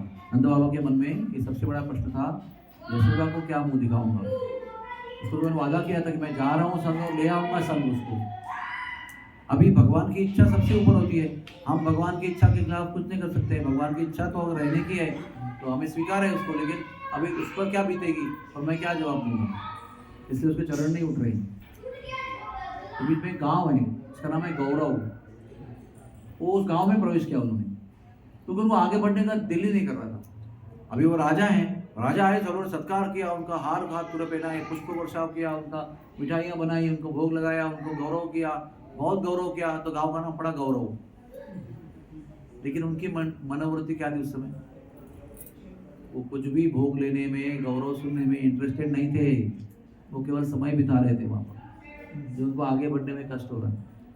आप उनका विचार करो कि मैं यहाँ बैठा हूँ, मेरे ऊपर पुष्प वर्षा हो रहा है, मेरा गौरव किया जा रहा है, वाद्य बजाए जा रहे हैं, श्लोक गाए जा रहे हैं मेरे स्तुति में, और मुझे वो दुख है मन में कि मेरा क्या होगा आगे जाकर। वो सब कुछ स्वीकार किया, थोड़ा समय बिताया और आगे चले। तो बहुत मुश्किल से नंदगांव पहुंचे, क्योंकि वो नंदगांव से गए थे, क्योंकि वो नंदगांव में आखिर तक थे। ठीक है, तो उसे को खबर मिल गई थी कि बाबा आ रहे हैं। बाबा आ रहे हैं मतलब क्या आ रहे हैं? कृष्ण बलराम भी आ रहे हैं। तो वो तो उत्साहित हो गए, वो यहाँ वहाँ भागने लगे। अरे मक्खन बनाया क्या? अरे वो रेडी किया क्या? अरे वो रखा क्या? अरे हार किधर है? तो बर्फी बनाया क्या? संदेश रेडी है ना? ये है ना, वो है ना? सब तो एक्साइट हो गए। वो आ ही रहे। अभी बच्चे सुनाई पड़ेगी, अभी कल्लोल सुनाई पड़ेगा, बच्चों की आवाज़ सुनाई पड़ेगी। कुछ भी आवाज़ नहीं आ रही है। जब बच्चे रोज लौट के आते थे गौचारण करके, तो क्या होता था बताइए? बहुत शोर हुआ करता था, बहुत कल्लोल हुआ करता था। तब पता चलता था कि आ गए। मुरली सुनाई पड़ती थी दूर से, आ गया है, बहुत पास में आ रहा है। ये रोज का है ना, रोज का। जब आपके बच्चे घर पे आते थे बचपन में, तो दरवाजा जिस प्रकार ठुकते थे, आपको मालूम पड़ता था कि बच्चा स्कूल से आ गया। तो पिता जाएगा तो टिंग टोंग करेगा, बच्चा आएगा तो टिंग टोंग टोंग टोंग टोंग टोंग टोंग करेगा। तो आपको लगेगा कि आपका बालक स्कूल से आ गया है। पुराने जमाने में बेल नहीं था तो धार धार धार धार करेगा, मैया दरवाजा खोलो जल्दी, तो आपको लगेगा कि आ गया मेरा बेटा। इस तरह से इनका कैसा था? मुरली की आवाज़ सुनाई पड़ रही है, हंसी मजाक किल्लोल सुनाई पड़ रहा है, गाय दौड़ती आ रही है, उनकी आवाज़ आ रही है, कुछ नहीं। तो आश्चर्यचकित हो गई। वो घर में वो आगे पीछे हो रही है। अबे आएगा कन्हैया, पूछेगा मेरा मक्खन कहाँ है, मेरा ये कहाँ है, मेरा स्तनपान करेगा, आके बैठेगा गोद में। नंद बाबा अकेले आए, बोले कन्हैया किधर है, बलराम कहाँ है?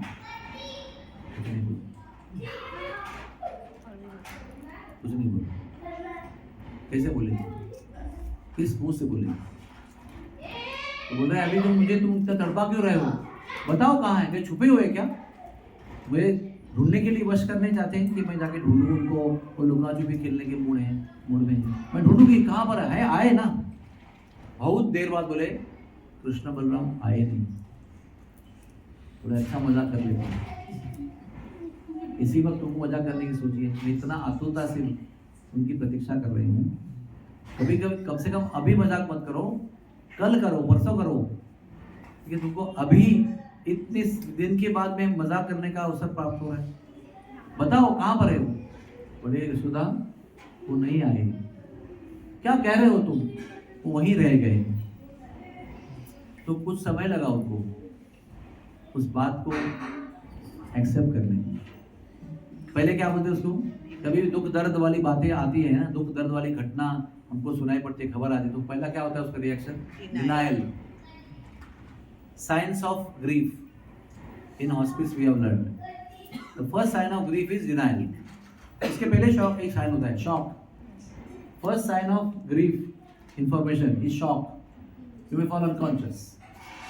Second sign is denial. नहीं ये सच नहीं है। समझे आपने? नहीं आप सही नहीं बोल रहे हो, गलत बोल रहे हो, आप कहीं छुपे होंगे। बताओ आप सही बताओ।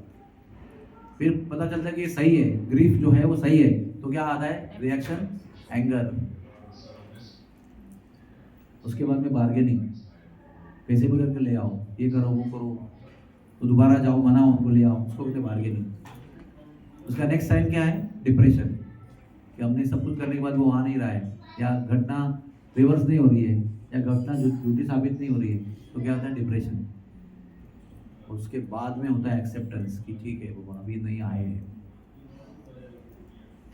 तो भैया का फर्स्ट रिएक्शन डिनायल था, तुम झूठ बोल रहे हो, वो आए होंगे कहीं खेल रहे होंगे, तुम ऐसे ही मुझे चिढ़ा रहे हो। तो बार बार बोलते नहीं आए, ऐसा ऐसा हुआ।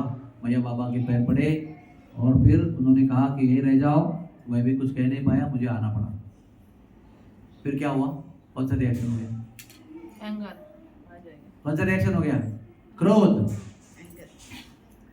अभी मैया का क्रोध जो है ना, वो ध्यान से सुनो। मैया कह रहे कैसे तुम छोड़ के आए हो? कैसे पिता हो तुम? कैसा तुम्हारा प्रेम है? उसको छोड़ के आए तुम?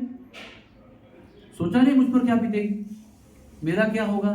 विचार नहीं किया तुमने? कैसे छोड़ के आ सकते हो आप? How dare you come alone, जाओ उनको वापस लेके आओ।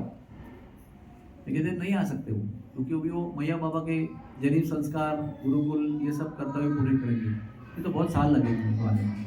उनका हिसाब में तो 12 साल का है ना, आपने 64 दिन में सीखा वो उनकी कला है, लेकिन उनका अंडरस्टैंडिंग क्या है कि जनीब संस्कार है, ये है वो है, तो कम से कम 12-15 साल तो जाएंगे आप। तो उनको पता है कि अभी जाके फायदा नहीं है वो, तो नहीं जा सकता अभी उनको। वन में क्या बोलती हो, तुमको प्रेम नहीं करने को आना, तुम्हारे मन में उसके प्रति प्रेम ही नहीं है। आप सोच लो, अगर आप नंद महाराज होते तो यह बात कैसी लगती है।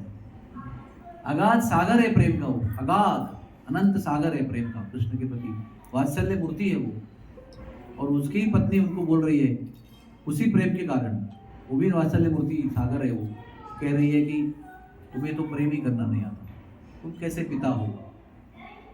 अभी उसका जो है ना एलिगेशन मूड है ना, वो ऐसा बढ़ रहा है, मल्टीप्लाई हो रहा है। बोल रहे प्रेम तो करना जानते थे दशरथ महाराज, वो सच्चा प्रेम करते थे। ध्यान से सुनो मैं क्या बोल रहा हूँ, वो सच्चे प्रेमी थे, उनको उसके पुत्र राम पर सच्चा प्रेम था। मर गए वो पुत्र का नाम लेते लेते, बोले तुम यहां पर उसे छोड़ के आने के बदले वहीं मर क्यों नहीं गए। This is too much. यहां मुझे आकर ऐसा मुंह दिखाकर कहने के बदले में वहीं तुम प्राण क्यों नहीं त्याग दिए। उनको देखो दशरथ को, वो कुछ नहीं कर पाए तो प्राण त्याग दिए उन्होंने। ऐसा बोलकर छाती पीटकर यशोदा मैया बेहोश हो गई। कितने कठोर वचन कहे, एक के बाद एक के बाद एक के बाद, कितने कठोरतम कठोरोत्तम, कितने वचन कहे। जब ये वचन कहा तो वो बेहोश होकर गिर गई। इन पर क्या बीत रही होगी, एक एक करके बोल रहे तुमको प्रेम नहीं करने आता, तुमको दशरथ को प्रेम करने आता है। तो कुछ देर बाद में उनको संभाला, गोपियों ने जलवन छिड़काया, गोद में रखा उनको, थोड़ी सी संभल गई वो। बड़ी दुख में थी वो, बड़ी दुख में थी, शॉक कंडीशन में थी, बहुत दुख में थी।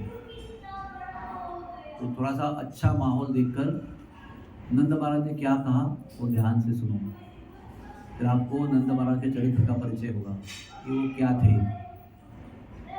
यशोदा को कहते हैं, यशोदा मरना तो बड़ा आसान था,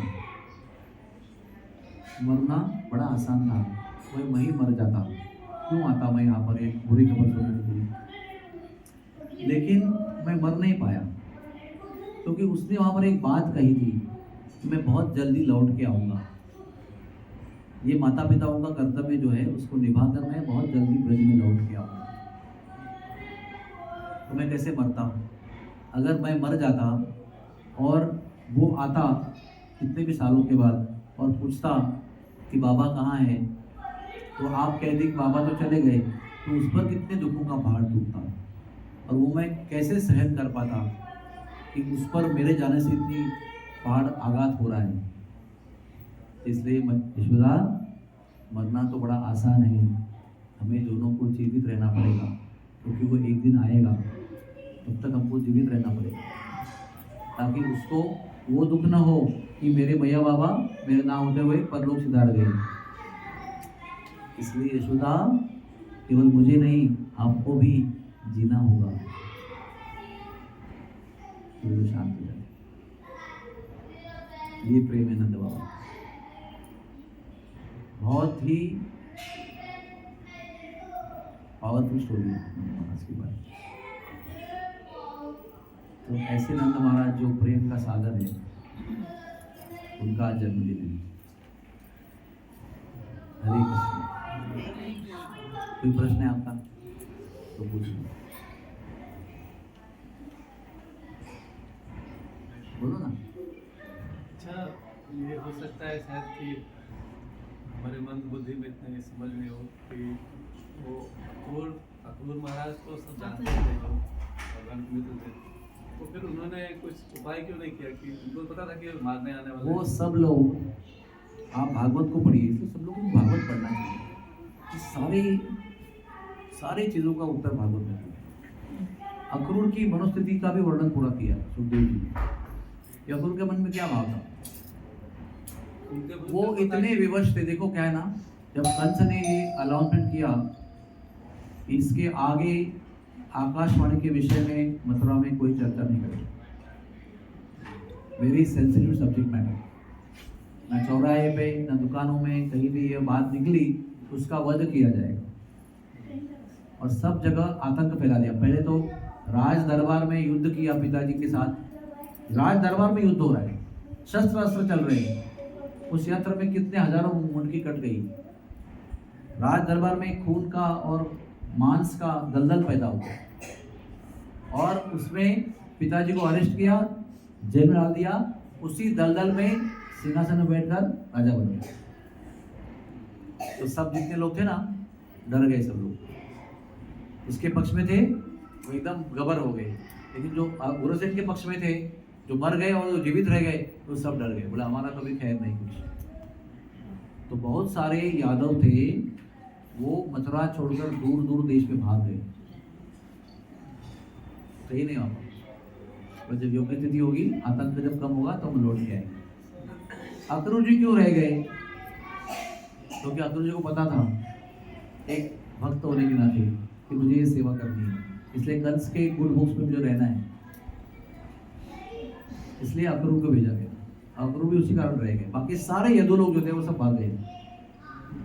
एवरीबडी, बहुत नाम है बड़े बड़े उनके अंदर, और सभी डर के मारे भाग गए।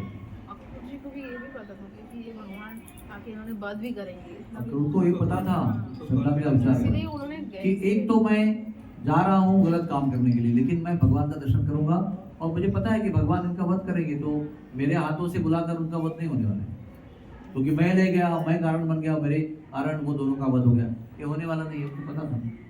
अल्टीमेटली वो असुर का वध करने के लिए ही तो इसलिए वो देखो, भक्तों को कैसा है ना, भक्तों के अंदर भगवान की कृपा होती है, विशेष कृपा भगवान की भक्तों के ऊपर होती है, उनको पता चलता है भविष्य में क्या होने वाला है।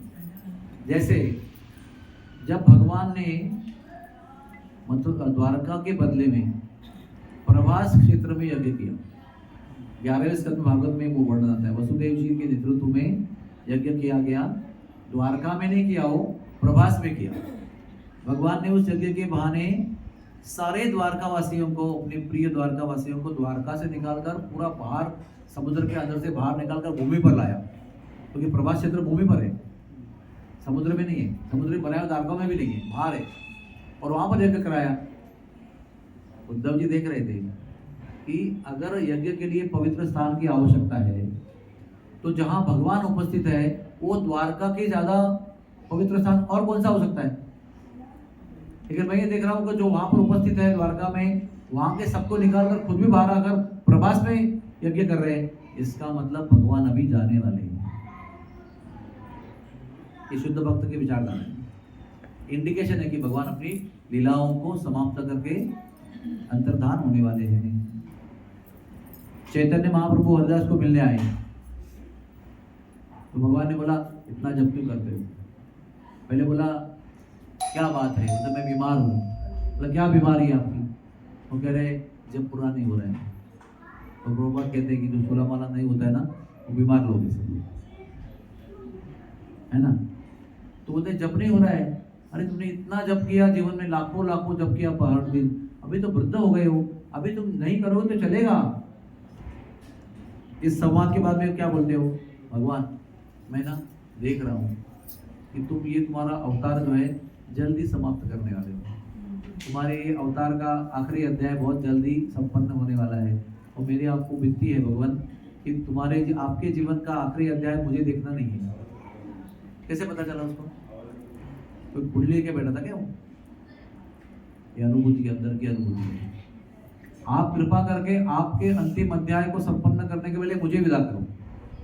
आपके होते हुए, आपका दर्शन करते हुए, आंखों में आपका दर्शन करते हुए, छाती पर आपके पांव रखते हुए, मुख में आपका नाम लेते हुए, श्री कृष्ण चैतन्य मैं मरना चाहता हूँ। और अगले ही दिन वो प्रसंग हो गया, अनंत चतुर्दशी के दिन, नेक्स्ट डे ओनली ये प्रसंग हो गया। तो ये कैसे पता चलता है? ये शुद्ध भक्ति। तो भगवान ने, उद्धव ने अर्जुन भगवान को बताया अलग में निकाल कर, भगवान मैं समझ रहा हूँ कि आप अपने लीलाओं को अभी वाइंड अप कर रहे हो, सच है ना? तो कहते हाँ आप सही जानते हो, सही समझ रहे हो कि मैं जा रहा हूँ। भगवान मुझे आप ले चलो आपके साथ, मुझे नहीं रहना है यहाँ पीछे। जहाँ भी जाओगे आप, कहीं पर आपका नरक में भी अवतार होगा तो वहीं पर भी आने का तैयार होगा। तो भगवान ने उद्धव जी को कहा कि मैं आपको मेरे साथ नहीं लेके जाने वाला, I will not take you with me, I will, you have service here. तो क्या सेवा है? जब मेरी पत्नियां मेरे जाने के बाद रोती बिलखती होंगी तो आपको उनको उद्धार करके मेरे धाम में भेजना है। वो रोती बिलखती परीक्षित महाराज के साथ में वृंदावन आएंगी और आपको कुसुम सरोवर मिलेगी, तो वहाँ पर उनको शास्त्र का बोध करके आपको उनको गौरव धाम भेजना है। तो वो रोटी बिलखती आई हुई है, उद्धव जी वहाँ बिल्व क्या कहते हैं गुलमलता के रूप में थे, वहाँ से मनुष्य रूप प्रकट हो गए। 30 दिन तक भागवत सुनाया और फिर सब रानियाँ अपने मूल स्वरूप को प्राप्त हो गई और गौरव धाम चले गई। तो शुद्ध भक्तों को भगवान के मन की बात पता चलती है। तुम्हारा हृदय गोविंद विश्राम, आपके हृदय में गोविंद विश्राम करते हैं, तो गोविंद के मन की बात भी आप जानते हैं, ये शुद्ध भक्त नहीं जानते। और बोलो, और क्या प्रश्न है? कहा कृष्ण बलराम को पता था नंद यशोदा हमारे बिना नहीं रह सकते, तो उन्होंने ऐसा निर्णय क्यों लिया? कृष्ण बलराम को पता था कि हम नहीं जाएंगे और हम नहीं जाने से मेरे बाबा भैया का क्या होगा, है ना? प्रभु रामचंद्र जब भी वनवास चले गए, रात को बीच रात में उनको चीटिंग करके भाग गए, तो क्या उनको पता नहीं था कि ये लोग टूट जाएंगे? तो वो क्यों गए? चैतन्य महाप्रभु संन्यास लेकर नवद्वीप को छोड़कर कटक गए, और क्या नाम, कंटक नगर कटवा गए, वहाँ से जगन्नाथपुरी गए। क्या उनको पता नहीं था कि नवद्वीप वासी दुख के सागर में डूब जाएंगे? तो उन्होंने ऐसा क्यों किया? अमृत रूपिणी, उन्होंने ऐसा क्यों किया बताओ? भगवान की लीला में भगवान ने ही ये बात सीता देवी को मामगाछी में समझाई है। प्रभु रामचंद्र ने नवद्वीप में वनवास किया था, कितने लोगों को पता है? प्रभु रामचंद्र ने नवद्वीप में भी वनवास बिताया है। कौन से स्थान पर बिताया है? मामगाछी, मोदक ध्रुव द्वीप, जहाँ पर नारायणी का बालक वृंदावन दास ठाकुर का जन्म हुआ है। वृंदावन दास ठाकुर का जन्म उधर हुआ है। तो वहाँ पर प्रभु एक बार बैठ के ऐसे हंस रहे थे। तो सीता ने पूछा क्यों हंस रहे हो? उन्होंने कहा मैं देख रहा हूँ कि इसी स्थान पर अभी त्रेतायुग चल रहा है, लेकिन कल ही मैं यहीं पर आऊँगा मैं, और मेरे ही नामों का कीर्तन करके सब लोगों को मैं आनंद विभोर कर दूंगा। ऐसे पूरा लंबा चौड़ा संबंध सुनाया उन्होंने कि मैं कैसे आऊँगा और मैं मध्य अपना अंतर्द्वीप में जन्म लूँगा, मेरे माता पिता जगन्नाथ मिश्रा और सची देवी होगी, यशोदा कौशल्या माता दशरथ महाराज अवतार लेंगे, उनके गर्भ में आऊँगा मैं और ये करूँगा, नाम संकीर्तन करूँगा, और एक दिन मैं संन्यास लूँगा, आपको छोड़ के चला जाऊँगा। एकदम वो अच्छी कहानी सुन रही थी, एकदम चौंक गई, बोला वाई माय लॉर्ड वाई? आपके प्रश्न का उत्तर उसके अंदर अभी आ रहा है। वाई, आप ऐसा क्यों करोगे? इतनी अच्छी लीला कर रहे हो, शादी कर रहे हो, मेरे साथ घर से निभा रहे हो, और अचानक छोड़ के जाके संन्यास लेने का आवश्यकता क्या आपको? उन्होंने उनको संयोग और वियोग, मिलन और विप्रलंबन का पूरा रहस्य समझाया सीता देवी मामगाछी में, उसी पेड़ के नीचे। इसका नाम क्या है? मोदक ध्रुव। इसके नीचे बैठ कर ही वार्तालाप हो रहा है।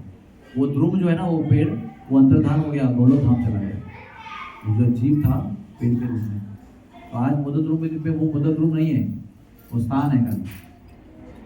तो प्रभु ने सीता देवी को त्रेता युग में मिलन और वियोग के बीच का अंतर सुनाया है और बताया है कि वियोग और विप्रलंब का जो आनंद है वो मिलन से भी हजारों लाखों गुना ज़्यादा होता है।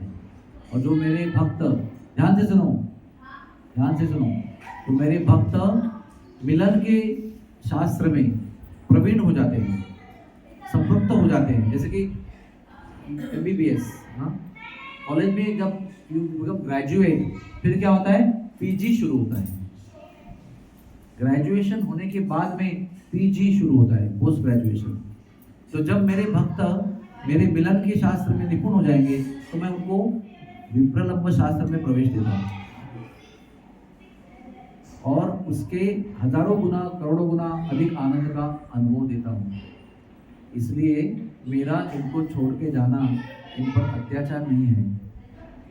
बाहर से लगता है कि मैं इनको छोड़ के दुख के सागर में डूबा रहा हूँ, लेकिन मैं सूक्ष्म रूप में उन लोगों के हृदय में विराजमान रहता हूँ जिनको मैं छोड़ के गया होता हूँ।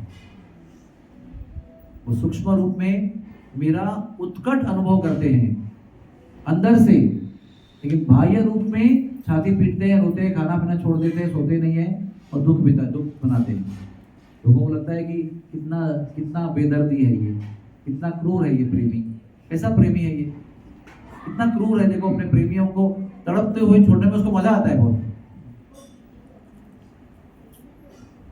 हर अवतार में जो लंबे अवतार है, भी नरसिंह अवतार तो कुछ समय का है, किया निकल गए। अमन देव का एक दिन का अवतार था, आए चले गए। मत्स्य अवतार आए, वेदों को बचाया, चले गए। कुर्म अवतार, सबका अपना अपना लिमिटेड पीरियड टाइम है। लेकिन राम, कृष्ण, चैतन्य महाप्रभु, बलराम जी, ये सब लंबे समय के अवतार हैं। 125 साल, राम तो लाखों साल, हाँ, हजारों साल। इसमें ये सब कुछ दिखाते हैं, बताते हैं प्रेम, मिलन, विप्रलंब, सारे प्रेम के रहस्य को भेद करते हैं। आपको पता है कि प्रभु रामचंद्र ने रासलीला किया है कि नहीं किया? प्रश्न में ही उसका उत्तर है। जब मैं प्रश्न पूछ रहा हूं मतलब किया होगा ना। प्रभु रामचंद्र ने स्फटिक शिला चित्रकूट में हर दिन वनवास में सीता देवी के साथ में रास रचाया है।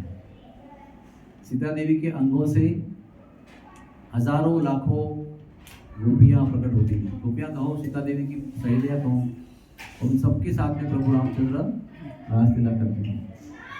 उन्होंने 999 रास रचाए और 1000वें रास में इंद्र के पुत्र जयंत ने कौवे का रूप लेकर सीता देवी के पैर को चोट मारा। वो रासलीला के बीच में हम सब लोग समझते हैं कि हनुमान जी दास्य रस के शिरोमणि हैं। सही बात है कि नहीं है? यस और नो? हनुमान जी दास्य रस के शिरोमणि हैं, लेकिन हनुमान जी माधुर्य में भी अवेलेबल हैं। उनका नाम चारुशिला गोपी है। वो सीता देवी के एक विस्तार भी है, चारुशिला गोपी, जो इस रासलीला में सहभाग देते थे राम जी की। तो गोपी के रूप में हनुमान जी चारुशिला गोपी, उनका बड़ा लंबा श्लोक है। उनकी भी 8 सखियां हैं, उसमें एक सखी है चारुशिला गोपी, सीता देवी की। तो ये विप्रलंब जो है वो भगवान की अपने भक्तों पर की हुई अनंत कृपा है। जब भक्त उसके योग्य होता है तो ही उस पर एक कृपा होती है, क्योंकि विप्रलंब में मिलन से भी करोड़ों गुना अनंत गुना अधिक आनंद होता है। तो उद्धव जी आए वृंदावन में, पहले तो मना कर रहे थे, मैं क्यों जाऊँ रोती बिलखती औरतों के साथ में, मेरा क्या काम है, मैं तो पंडित हूँ। उनको लगा कि भाई रोती हुई गोपियों को समझाने के लिए मुझे क्यों भेज रहे हैं, किसी औरत को भेजते, किसी बड़ी मैया को भेजते। पहले तो मना करते करते बोले, देखो ये ना मेरी बहुत प्रिय गोपियाँ हैं और तुम मेरे बड़े अच्छे दोस्त हो, मैं दिल की बात तो आपको ही कह सकता हूँ, इसलिए आपको विनती कर रहा हूँ। मेरी बहुत प्रिय सहेलियाँ, आप मेरे अच्छे दोस्त हो, आप जाओ जरा उनको समझाओ। जब पूरा लीला हो गया वहाँ का, उद्धव जी लौट के आए, क्या बोल रहे हैं, तुम बड़े दुष्ट हो, तुम बड़े क्रूर हो, तुम्हें कुछ दया माया नहीं है, प्रेम का नशा लगाते हो, लत लगाते हो और छोड़ के चले जाते हो, बड़ा मजा आता है, बड़े दुष्ट हो तुम। तो कृष्ण क्या बोलते हैं, गोपियों की भाषा बोलने लगे। गोपियों के संग में लेकर उनकी भाषा बोलने, वो ऐसे ही बोलते, तुम बड़े निष्ठुर हो, बड़े निर्दयी हो। हमको तो वो निर्मोही जी जान से प्यारा है, भूले चाहे याद करो वो काम हमारा है। हमको तो वो निर्मोही, क्या बोल रहे हैं, निर्मोही जी जान से प्यारा है। उद्धव जी ने बहुत ऐसा ब्रज की भाषा में डांटा उनको आगे, उनके मूड में। तो भगवान उनको लेकर गए, बाहर लेकर गए एक वृक्ष के पास लेकर गए, मैं देखो इस वृक्ष को देखो, तो पहले तो वृक्ष है, शाखा है, ब्रांचेस है, सब कुछ है। अचानक उसको क्या दिखता है कि वृक्ष के बीच वाले स्टेम में राधा कृष्ण और सारी शाखाओं में ग्वाल बाल, गोपियां, गैया, ब्रजवासी सारे। अरे हम कभी भी अलग नहीं, वी आर ऑलवेज टुगेदर। तो और जगह ले गए और अचानक कृष्ण जो है वो राधा कृष्ण बने, जॉइंट, यानी आधा कृष्ण आधी राधा, रास बिहारी दर्शन बोलते हैं उसको, वो दिया उनको। बोले उद्धव, बाह्य दृष्टि से हम अलग हैं, लेकिन हम कभी भी अलग नहीं हैं। वैसे ही नारद मुनि एक बार राधा रानी को मिलने गए थे ब्रज में, जब वो विरह में थी। उन्होंने बहुत खोज खोज के पूछा कि कैसे तुम प्रेम करते हो ऐसे लोगों के ऊपर, तो छोड़ के चले जाते हैं। तो झट से राधा ने नारद मुनि को दर्शन दिया एक रूप का। ये सारी रहस्य की बातें समझना मुश्किल है, इसमें जब करना पड़ेगा अच्छा, तो ये समझ में आया। और कोई प्रश्न? हाँ प्रभु जी, अक्रूर जी को नवविधा भक्ति के वंदनाचार्य क्यों कहा जाता है? क्योंकि उन्होंने रास्ता में जो प्रार्थना की है कृष्ण के लिए, वो सर्वोच्च प्रार्थना है। दशम स्कंद में पढ़ो, अक्रूर जी के मन स्थिति को इतना सुंदर वर्णन किया है जो उनकी प्रार्थना के माध्यम से प्रकट होता है। अक्रूर जी की प्रार्थना है, प्रेयर्स ऑफ अक्रूर। तो भागवत में कई सारी प्रार्थनाएं हैं, कम से कम 15 से 20 प्रार्थनाएं हैं, लंबी लंबी चौड़ी। ब्रह्मा की प्रार्थना है 40 वर्सेस आते हैं, 10.14, 40 श्लोक हैं केवल ब्रह्मा जी की प्रार्थना। हम लोग स्किप कर देते हैं, आगे चले जाते हैं। कुंती की प्रार्थना है, देवताओं की प्रार्थना है, जब गर्भ में भगवान की प्रार्थना की है, स्किप करते हैं हम लोग। विष्णुदेव की प्रार्थना है, ध्रुव की प्रार्थना है, प्रहलाद की प्रार्थना है। सारी प्रार्थनाएं उनके हृदय के अंतर भाव के उत्कटता को प्रकट करती है। ओके, और कोई प्रश्न है? 2:30 बज गए हैं। बहुत बहुत धन्यवाद। तो आज के दिन नंद बाबा को प्रणाम करने का दिन है। अपनी कृतज्ञता, अपनी प्रार्थनाएं करने का दिन है कि नंद बाबा के अंदर कृष्ण के लिए जो प्रेम है उसका एक भी बूंद हमको प्राप्त हो जाए, ये प्रार्थना उनको करनी है। आज के दिन वो अगर चाहेंगे तो वो प्रेम की बूंद आपको भी दे सकते हैं। हरे कृष्णा।